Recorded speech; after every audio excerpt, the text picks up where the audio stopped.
Christmas Eve is the scariest damn night of the year. All the naughty ones, he punishes.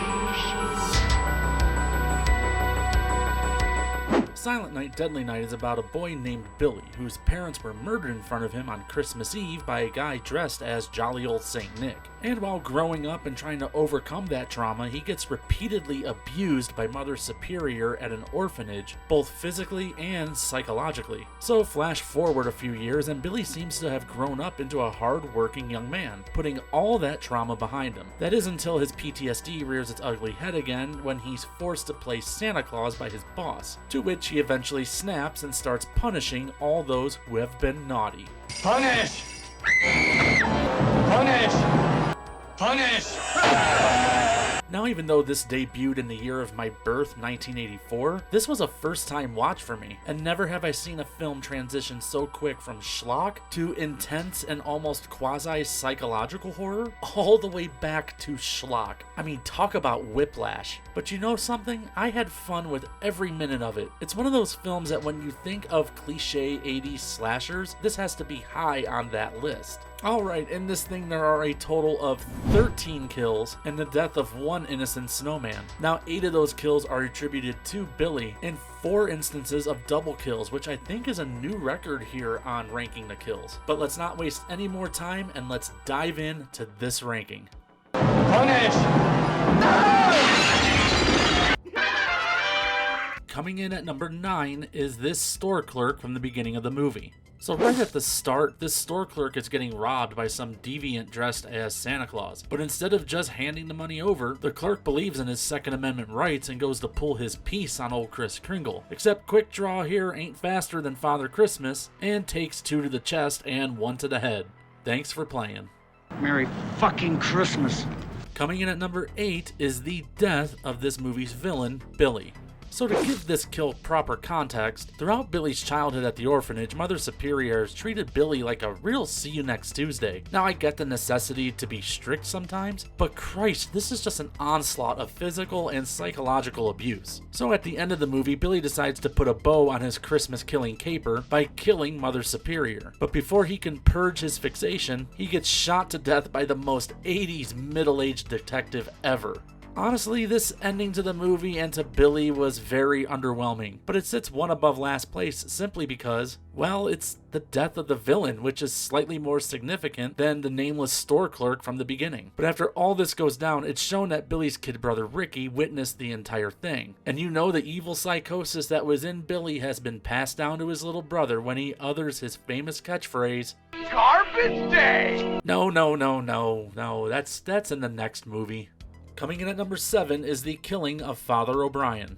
So towards the very end of this movie, the cops are on to Billy and an APB has been put out to shoot and kill any Santa Claus approaching the orphanage. Well, as these kids are all playing outside, one of them sees a Santa Claus slowly approaching from the distance and not looking creepy whatsoever. Well, as Officer Barnes is driving by, he noticed this and assumes it's Billy. So he pulls over, jumps out of his unit, draws his weapon, and screams for Santa Claus to stop. But this Santa is on a mission and ignores the officer's warnings. So Barnes drops him, sending him to that great North Pole in the sky. But oops, it's not Billy, as Sister Margaret confirms he killed Father O'Brien, who was dressing up as Santa for the kids that day.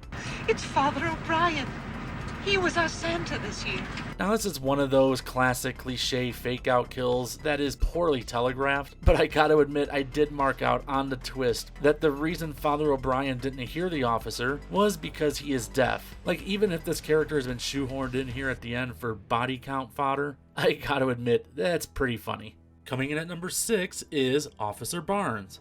So as we just saw, Officer Barnes arrives on scene and blasts away Padre O'Brien. But Barnes sticks around, checking and securing the perimeter of the orphanage since his dumbass killed the wrong Santa. Well, he happens across an unsecured door out back, and when he investigates the little shack, which is an entrance to an old furnace system, there is no sign of Billy. So he heads back up to continue his checks and to also take an axe square to the chest. Punish!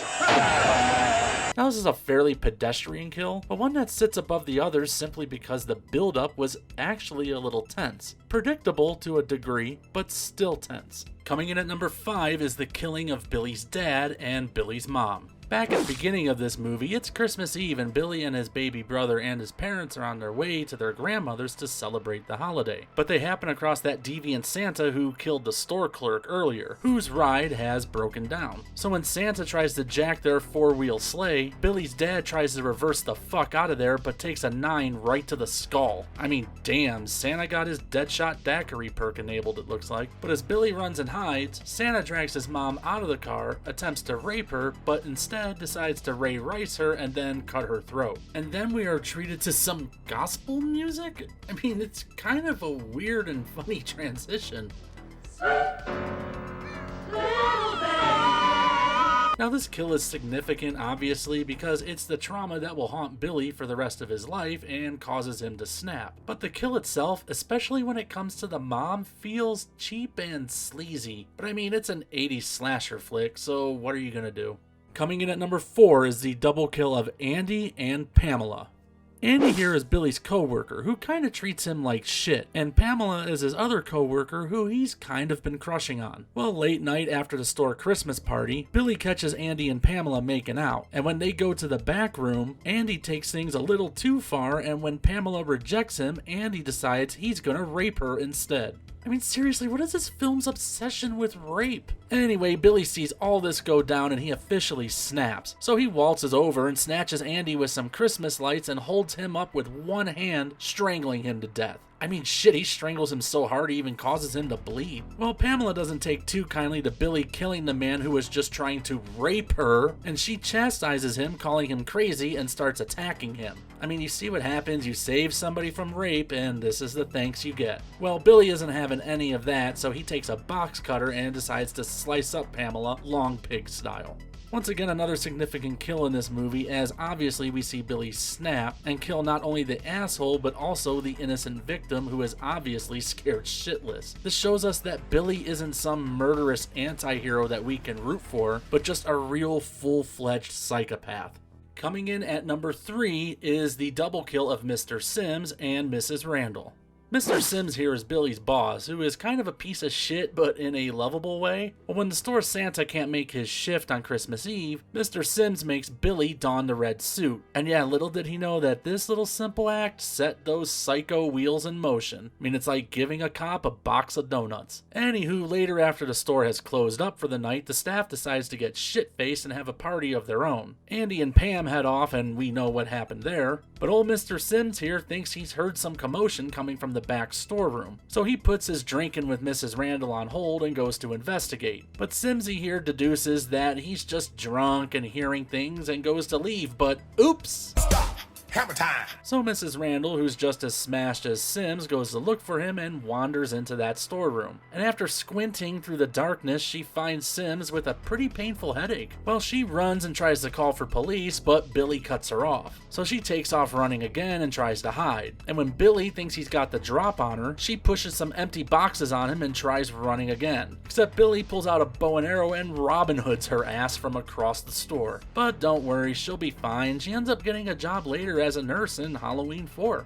Now I could have combined these kills with the previous two into a quadruple kill since they all take place so closely together, but I decided to split them apart. Sue me. But what puts these kills above those other two just before this is just the creativity. Hammer and box cutter kind of cancel each other out, but I'll take a ranged kill with an arrow over a strangulation any day.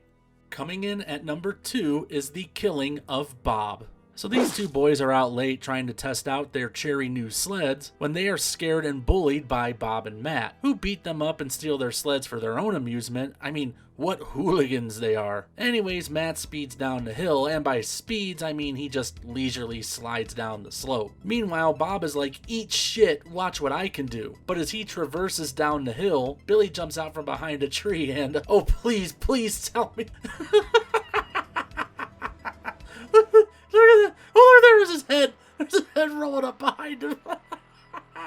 Alright, these 4 have absolutely no bearing on the story at all. This is pure body count fodder. But I do love me a good head decapitation. Especially here, I mean, how could you not laugh at this scene? It is pure popcorn. My only knock is that we don't know what happens to Matt. I mean, I don't believe he's killed, but you never know. I mean, for all we know, he's still on that hill screaming. Oh, God!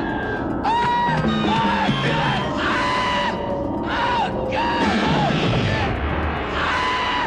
So that means coming in at number 1 is the double kill of Denise and Tommy.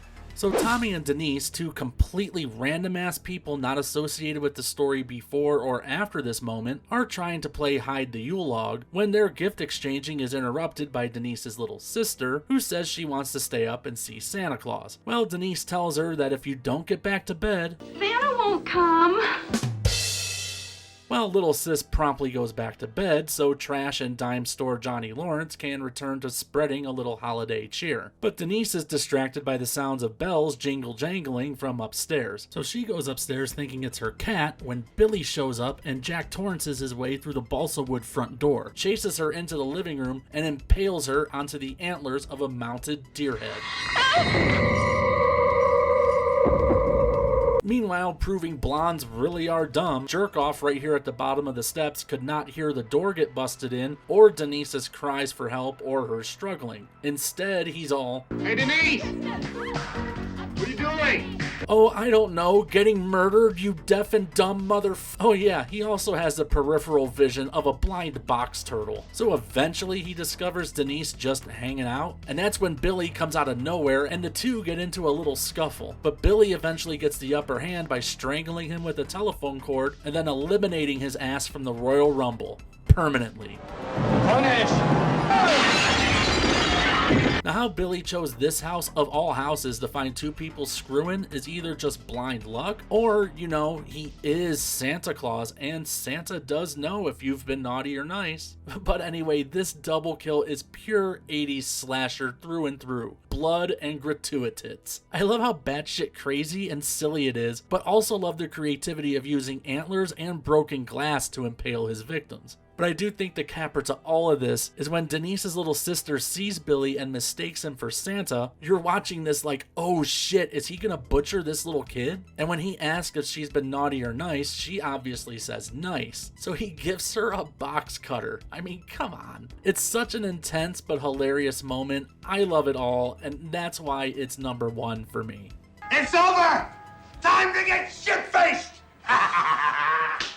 Well, there you have it. That was my ranking of these kills in this movie based off of nothing but my own personal preference. And please, if you did like the video, like, comment, and subscribe. And if you didn't like the video, well, go make one of your own and GTFO.